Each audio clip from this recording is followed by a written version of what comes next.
Hi guys, ito ay fish innards, mga tamang loob ng isda. Gawin ko to pataba ng, i-ferment ko to para gawin pataba para sa mga tanim ko. Kung gaano siya kadami, yan din yung equal parts ng asukal na pula. Wala kasi ako molasses, kaya pula na lang gamitin ko. 1:1.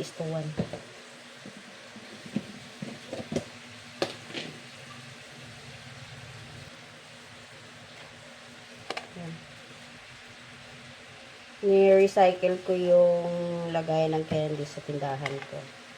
So, diba? Nakapag-recycle pa ako.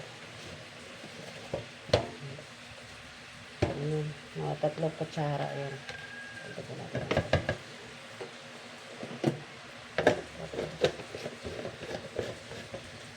I-ferment siya ng 1 month, at least 1 month bago mo magamit.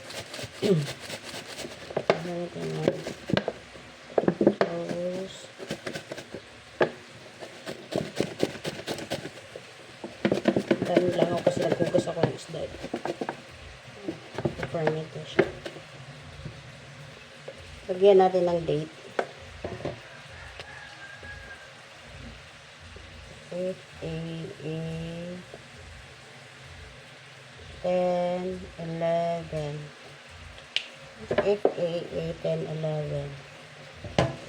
Ngayon,